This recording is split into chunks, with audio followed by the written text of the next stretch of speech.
கொடுத்தேனும் நம் கூட்டணியை உடைத்திடலாம் என்ற முயற்சி நடைபெற்றதாக முதலமைச்சர் மு க ஸ்டாலின் கூறியிருக்கிறார். ஆஃபர் என்று எதனை குறிப்பிடுகிறார் என்ற விவரங்களோடு நம்முடைய சிறப்பு செய்தியாளர் கோகுல். விவரம் என்ன? முதலமைச்சர் மறைமுகமாக யாரை குறிப்பிடுறாரு? இதனுடைய பின்னணி என்ன? நிச்சயமா தற்போது முதலமைச்சர் திருச்சியில் நடைபெறக்கூடிய மாநாடு குறித்து விரிவாக திமுக தொண்டர்களுக்கு கடிதம் எழுதியிருக்கார். அன்பு உடன்பிறப்பே, தீரர்கள் கோட்டமம் திருச்சியில மார்ச் 9 10 லட்சம் கழக நிர்வாகிகள் கலந்து கொள்ளும் நிர்வாகிகள் சந்திப்பு மாநாட்டில் உங்களை எல்லாம் காண்பதற்கு ஆவலாய் உள்ளேன் என்று குறிப்பிட்டிருக்கார்.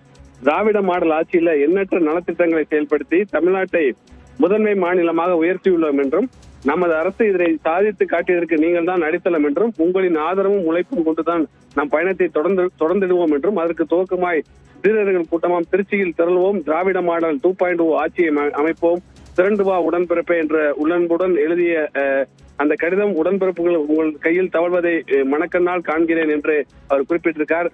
தொடர்ந்து இந்த மாநாட்டு நிகழ்வுகள் குறித்தும் அதே போல ஒவ்வொரு அரசினுடைய செயல்பாடுகள், தேர்தல் வெற்றிகள் குறித்தெல்லாம் விரிவாக இந்த கடிதத்தில் எழுதியிருக்கார்.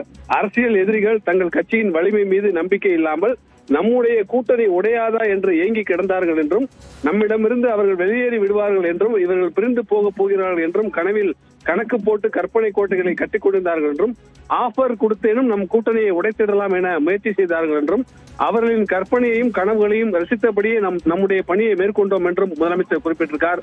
மதவரி அரசியலுக்கு தமிழ்நாட்டில் இடமில்லை என்றும் மாநில உரிமைகளை ஒருபோதும் விட்டுக் கொடுக்க போவதில்லை என்கிற கொள்கை உணர்வு மிக்க நம் தோழமை கட்சியினருடன் தொடர்ந்து இணக்கமாகவும் ஜனநாயக தன்மையுடன் ஆலோசனைகளை நடத்தி நம் பயணத்தில் இணைந்திட விரும்பிய கட்சிகளுக்கு இடமளித்து உறுதியான வெற்றிக்கான கூட்டணியை உங்களில் ஒருவனான நான் தலைமையேற்று தொடர்கிறேன் என்றும் அவர் குறிப்பிட்டிருக்கார். கடுமையான உழைப்பாலும் தமிழ்நாட்டு மக்களின் பேராதரவினாலும் 10 ஆண்டுகள் இடைவெளிக்கு பிறகு 2021 ஆண்டு உங்களில் ஒருவனான என் தலைமையிலான அமைந்து திமுக அரசின் 5 ஆண்டுகளில் நிறைவேற்றப்பட்ட திட்டங்களாலும் தமிழ்நாட்டின் அனைத்து தரப்பு மக்களும் அடைந்துள்ள பலன்களினாலும் நான் மட்டுமல்ல நம் ஒவ்வொரு பெருமிதத்துடன் நம்பிக்கையுடன் 2026 சட்டமன்ற தேர்தல் களத்தில் மக்களை சந்திக்க முடிகிறது என்றும் அவர் தெரிவித்திருக்கார். எங்களுக்கு வாக்களிக்காதவர்கள் சரியாக தான் வாக்களித்திருக்கிறோம் என்ற மகிழ்ச்சி அடையக்கூடிய வகையிலும் வாக்களிக்காதவர்கள் இவர்களுக்கு வாக்களிக்க தவறிவிட்டோமே என்று நினைக்கக்கூடிய அளவிலும் திமுக ஆட்சி இருக்கும் என்றும் அவர் தொடர்ச்சியாக அந்த கடிதத்தில் குறிப்பிட்டிருக்கார்.